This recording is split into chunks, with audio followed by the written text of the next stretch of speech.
Hi, this is Pete Bennett. I'm talking to you in the shadows of the great city of Walnut Creek.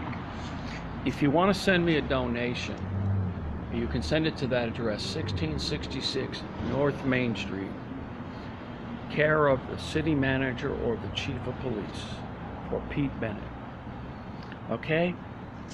You know, I figured out something, but I've taken my time off here, and I've been sort of adjusting what I think about things that happened. And you know, sometimes a little mental vacation's good for everybody. Out there in front of me, you can see that little Honda. Well, that thing's got light bars in it. It's undercover. And even though the city towed away my car,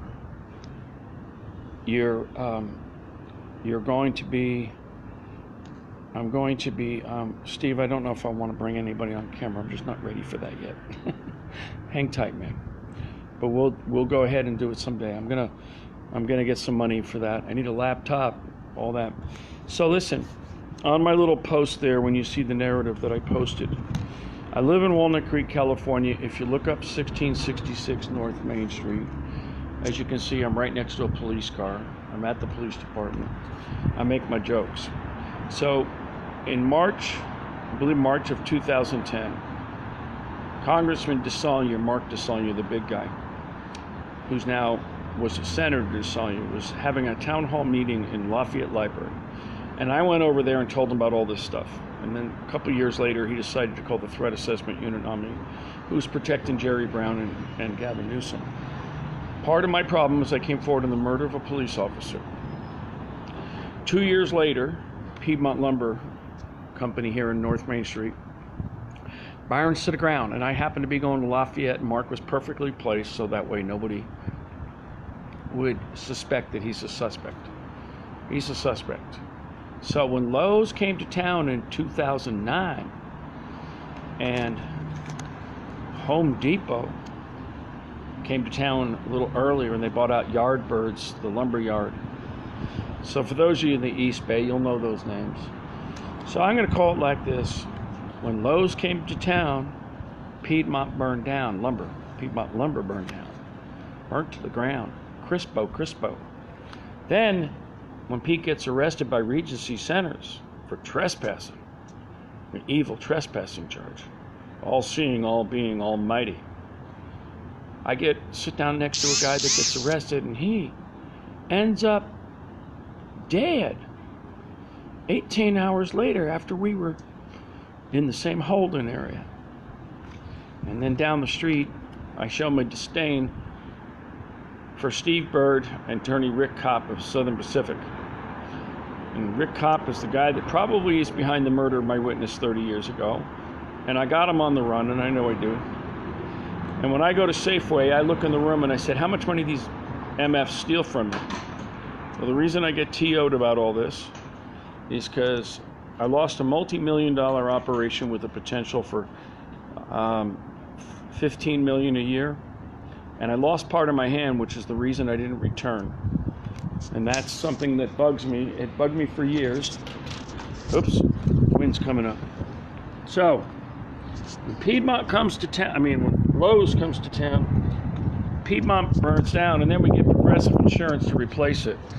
And so I've been focused on the interlocutory directorate, and that tells me about Home Depot, and then that also connects up Safeway, because there's one guy in the middle named Brian Cornell, and then he's on Target.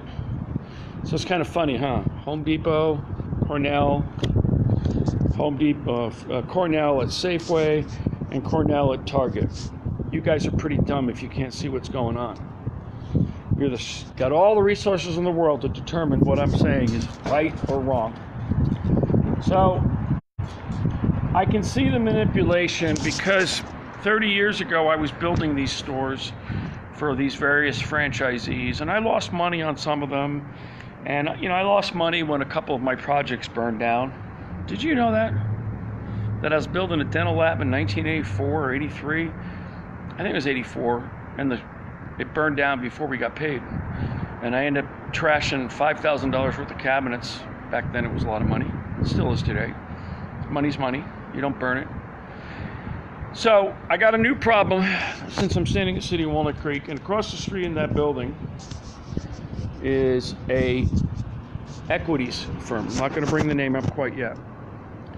But that equities firm took over a building that once housed, here in Walnut Creek, that once housed an IT department. Now, I can say this guy's name because he's a friend of mine. And this friend of mine just had part of his leg amputated because of his diabetes.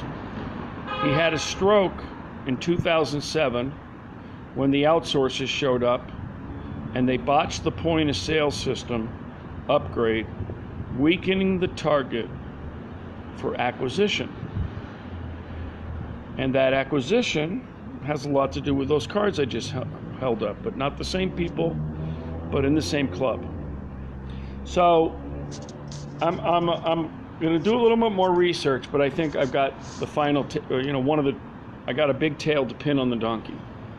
I like that diagonal. I'm working on the light diagonal thing in the background. Kind of gives my videos a little bit more pizzazz. If you think it's that, if they're pizzazz. Actually, I appreciate everybody listening for as long as they have.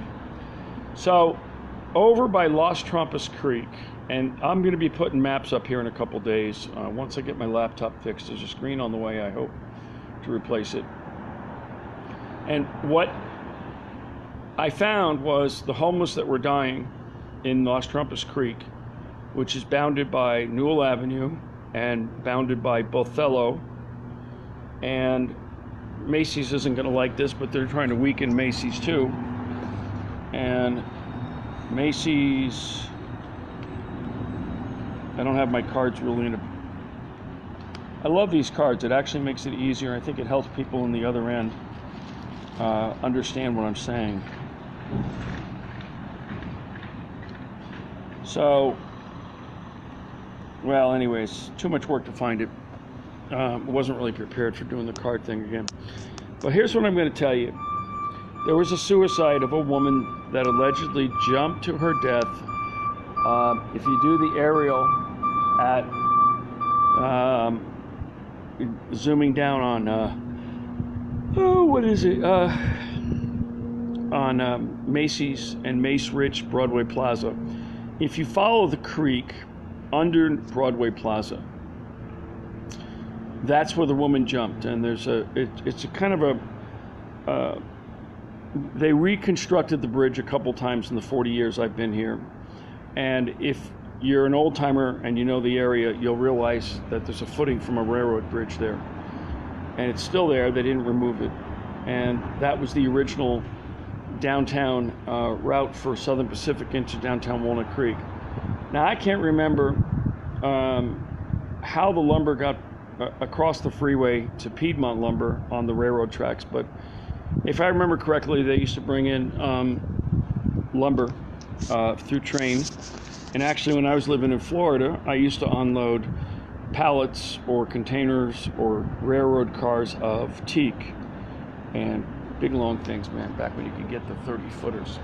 And I would cut them into dive platforms. Good use of materials. You know, take a 30-foot piece of lumber and turn it into 6 feet wide so you guys can get on the back of a boat and dive.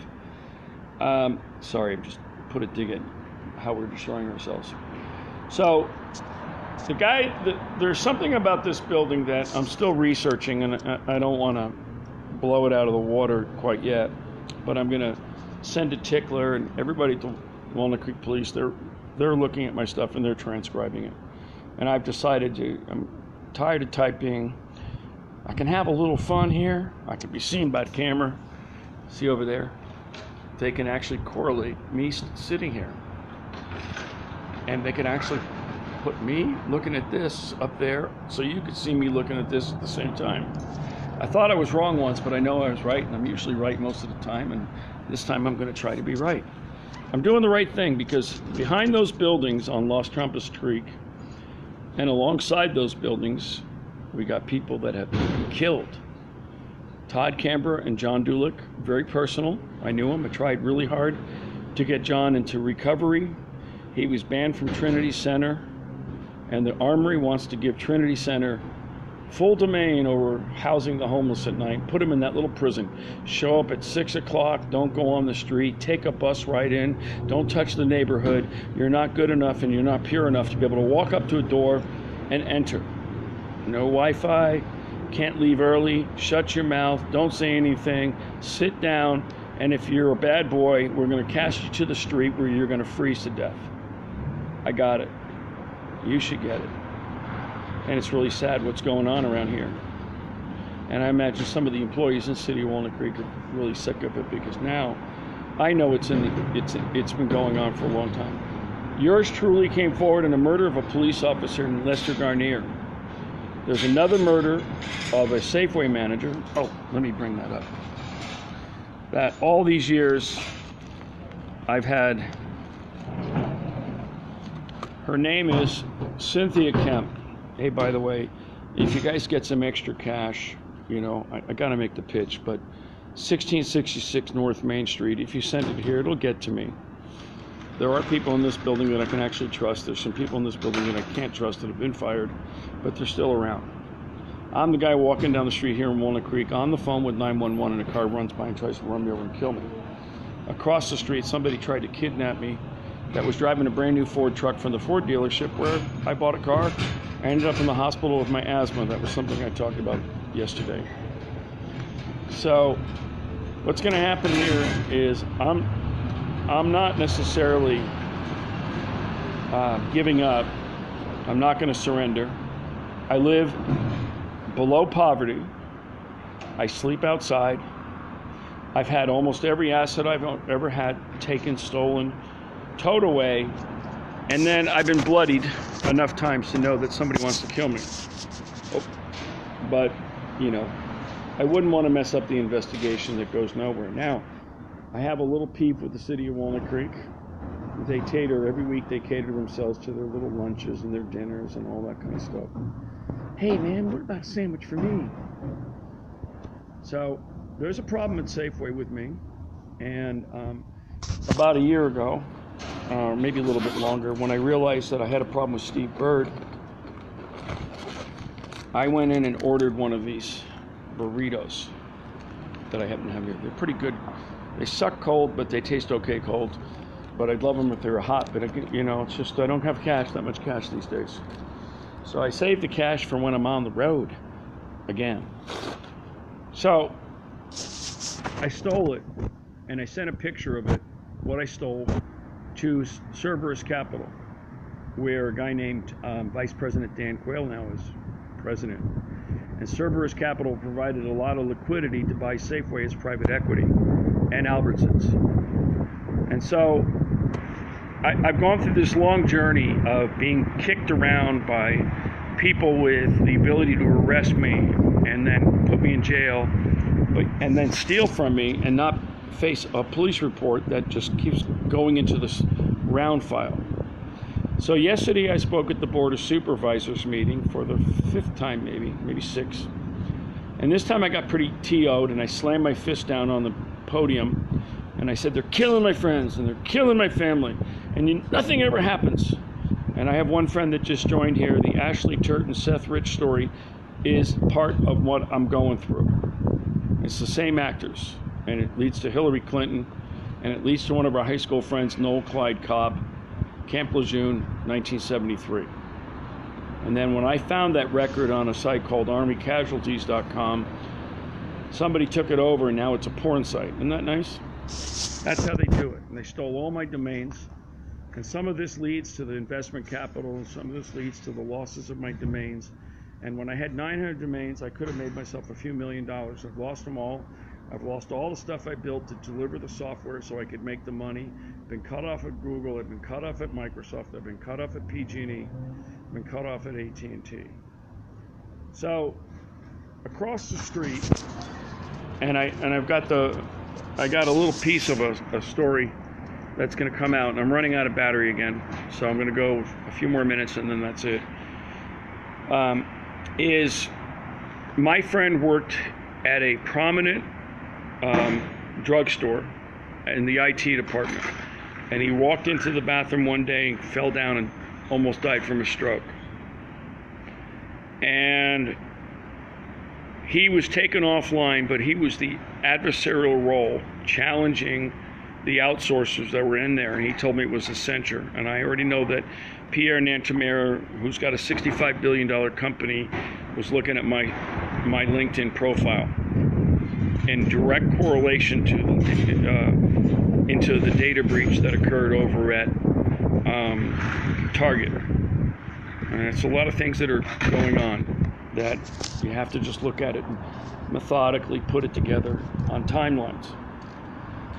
So we got the Seth Rich murder, we got the Ashley Turton burned on live fire, and Bradley Butter, in 2004, my F-250 was a fireball on 680 northbound, and cops were there and fire engines were there, and nobody has a police report. And 3 years earlier, I was working at SBC Global, which today is called AT&T, and when I was working there, I plugged into the network and I crashed the network across the United States. I was supposed to be there on 9/11. I didn't go because of little issues inside the family. And I went back a week later after 9/11 and everything, sort of the issues went away. Of course, they didn't go away. And I plugged into the network. I told the manager I had a virus called NIMDA, I had a virus on the system, that I had written a program, not necessarily to stop it, but to, oh, here we go again. I morphed the file that was replicating under the TFT. So for those of you who are technical, it's the trivial file protocol. And everybody thought it was something part of a system we'd never seen before. So as a result, a lot of us just let it go. And I'm a programmer, not a antivirus expert. But later I discovered that Symantec's still working on that virus and tracing it, and they hired me, so I was employed by Symantec. So there's been some research that I didn't know about a virus called NIMDA, N-I-N-D-A, and you can easily find it called NIMDA 9/11 Chaser. And everybody in the industry knows that if that had hit on 9/11, economic devastation would have been 10 times as bad. So there was a coordinated attack linked to unsubs that I know are part of Bechtel and part of a company called Fremont Group in San Francisco. And the leads back, some of those partners lead to Dick Cheney, and some of those partners lead straight to Donald Rumsfeld. And I saw Lieutenant Governor Gavin Newsom with Donald Rumsfeld, Condoleezza Rice, probably David O'Reilly, I think he was there, and Henry Kissinger, who I've got a picture of, going to Secretary of State George Shultz's 85th birthday, and maybe not 85th, but whatever age he was in 2010. And Mr. Kissinger got out, and I actually helped him get out of the van that was bulletproof. And then I helped Schultz, and I said to him, Mr. Kissinger, from what I've been told, one of my high school friends' fathers was a Watergate burglar. And I said, I can't really find him, but I read that on my Facebook, so maybe, Bradley, you can find that out for me. He laughed. He thought that was funny. Well, Bradley, what's kind of quirky is that, Matt Ratliff was found hanging by the rafters in Montclair, and Dale Ratliff was found dead in a hotel room or someplace dropped dead in Los Angeles. And the people that I'm up against today are people that are clearly linked to Moscone shooting, which is Dianne Feinstein and Richard Blum.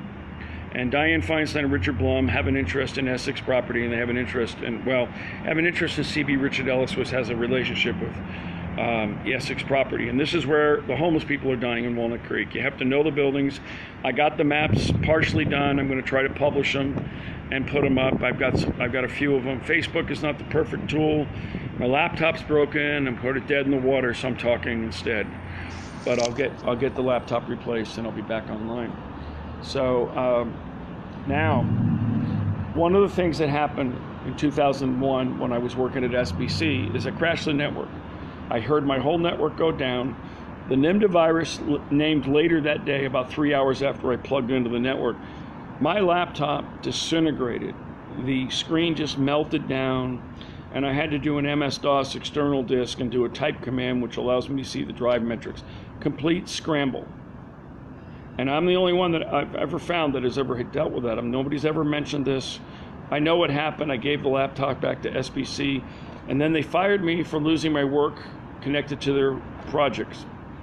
Didn't make any sense, but I know the guys behind me were running all over the place, trying to fix it. And one of my friends was the FBI liaison for SBC, and she was getting a heap of crap, and she left the area over what happened. And then not long after that, my F-250 explodes, and there's no police report.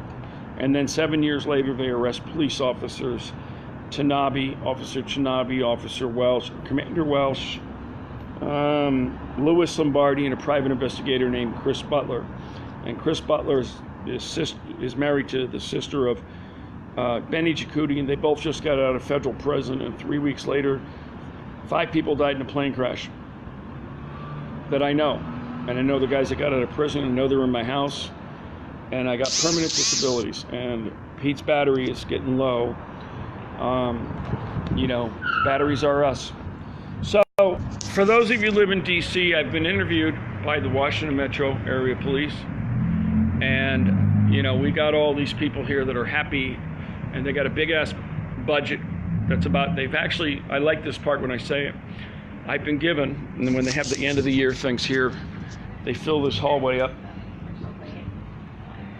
And they fill this hallway up with, yeah, you can see it now, right? They fill this hallway up with, you're not going to believe it, food. And then they give me food. And they say, how are you doing? I'm doing fine. What have you been doing? Well, I've been singing. Yeah, we heard you got a great voice. Yeah, I do. Okay, so tell me. Hands up against the wall, Mr. Bennett. You're trespassing. You get it? Wait. Hands behind the head. I only got one hand available for this one, so basically. Lace your fingers together, and I'm going to take one hand down. I'm going to put handcuffs on you, and I'm going to put another hand down. I'm going to cuff you. Cuff him, Dono! This is crazy. Anyways, I'm going to talk about what I found out about this company, or a company in this building that owns this building. I'm going to talk about the relationship to the bodies being found in the creek behind another one of their buildings. And I'm going to talk about the 2 boys that drowned in the canal, and one of them is the father that worked at the company that had the stroke. You got it? Drowning victims. We tried to get a copy of the police report of the 2010 drowning of Matt Miller and Gavin Powell. We didn't get them. So I keep probing. I start looking for the things like the my son's grandfather died in 1975, and let me see. I'm trying to get in the sun here where you can see me. There we go. And he died in 1975. What's going on here, right? Then, you know, I discover one of my customers dies in a marathon in San Francisco. And then I realize another one of my customers dies. And then I realize another one's brutally murdered, the Ringheims. And then I start looking at it, and then one day I start looking, Dean Hubert killed his wife. Pat Perry killed by the husband. Paul Swing kills his wife. Eustacio Torres killed by the fiance. Robert Seymour in South Carolina kills his wife. Eric Nunn and Craig Wilson crash in an airplane. Peter Brandt crashes in an airplane. Matt Moody carried an airplane. Let me tell you something. You're an experienced pilot. The last thing you're going to do is take a wingtip over the buttes. You're going to go straight out. You're going to be about 1,000 feet above the buttes because those winds come up at 30 miles an hour, and you're going to flip if you take a wingtip out. And that's how they died. Matt Moody was working on a project connected to PG&E. PG&E has got a big target on their back, and they're not smart enough to realize that, or they are smart enough to realize that, and they've oppressed and suppressed me and what was stolen on my laptops. And I'll leave you with this because I'm going to run out of battery. The maps on my laptop are enough to kill 1 million people in Northern California, and that's a starting point. And I've been pushed into a corner, and I've been arrested for this, and I've been told that I'm wrong, and they've written me up for 5150, which is, call me a nutcase, but I prevail, and I'm not going to give up. And here I am in front of the City of Walnut Creek, and they've been so kind to give me a couple of olives at the end of the year, maybe a couple of 20s.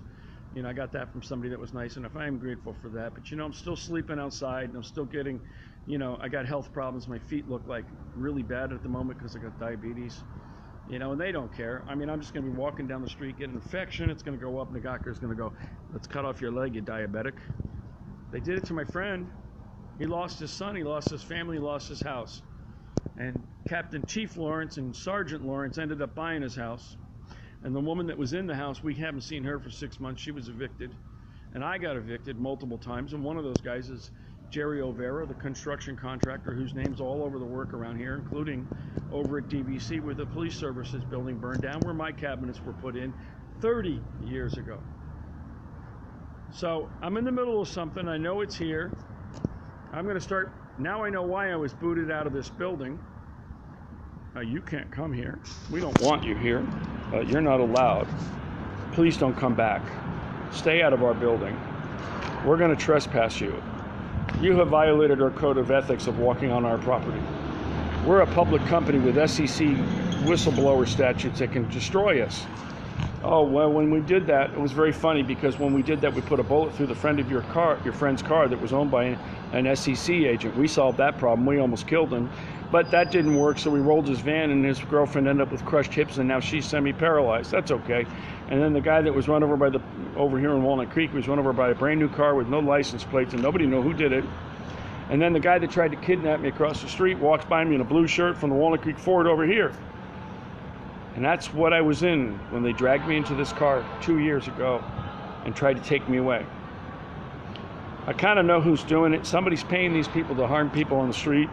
And by the way, bring up the value of the Walnut Creek real estate when you don't have no homeless people around, because it looks so perfect and clean and sanitized. And I'm doing fine out here. Look at this. This is my friends. Hey, how are you? Hey guys, I'm on live, so be careful. Hey, say hi. You see? I don't put their faces on TV, but they're all good folks. And the guy in the blue jacket, he's got problems coming. Do you know that I had a man with a gun in my computer store in 1995? They chased me out of my shop. I threw $50,000, maybe $100 grand worth of stuff in the garbage at a new computer store. I wanted out, because 6 years earlier, I had a guy with a gun shooting at me, or something like that. I don't know what happened that night. That night, honestly, I was pretty drunk, and I'm lucky to be alive and survived. But that was in my cabinet shop, and instead they want to arrest me. But those officers there have been protecting me, the ones that walk by. And they're good folks. And you'll see Officer Hall on my Facebook account. I think I'll pin her to the main thing. She's a good lady. You know, I'm hanging in there. This is a long haul. My family is not mentally ill, and they didn't kill their children. And my roommate is, didn't beat himself to death and die of baloney. He was beat to death, and he had a ruptured spleen. And the deputy that was supposed to be there, Carlos Francis, was the guy that drowned in Lake Tahoe, but he should have been at the coroner's inquest that I went to, and I wrote a note to the judge, and I said, all the people in this room here that are testifying are lying. And the one thing I know about the grand jury is that the people standing there that were there in the grand jury, they're all union employees. I bet every one of those names ties back to something on Transparent California. That's for the Contra Costa Grand Jury to figure out. And I have a blog called ContraCostaGrandJury.blogspot.com. I have another one called Contra Costa District Attorney.blogspot.com. They're all kind of immature at this point. And another one called Contra Costa Bar Association.blogspot.com. I played on stage with Nate Greenan in Vinny's Bar in March of 2012. I was in jail, and they were trying to kill me a week later. And I was arrested by Officer Vesser. Now, Officer Vesser has been gone, but you know what? He tried to arrest me, and his hand was shaking so much over at the Safeway that I thought, you know, I said, look, you want me to put the handcuffs on? Because I'm not that afraid. You know, it's just jail. I'll be okay. And his hand was shaking like a noodle. And that was witnessed by Officer Lestrange, and I know why he's here. And I understand what his role is now. Good guy, it's probably not even his real name. So anyways, he witnessed the whole thing, and then they were nice enough to drive my laptop and backpack back and put it in my car. And when I got back in my Ford Explorer, got out and I drove down the road a week later, about when I got out of jail, about 6 days later, and my brakes failed. I came back, fixed the brakes, and then I drove to San Jose, called family, and I got down there and got some cash.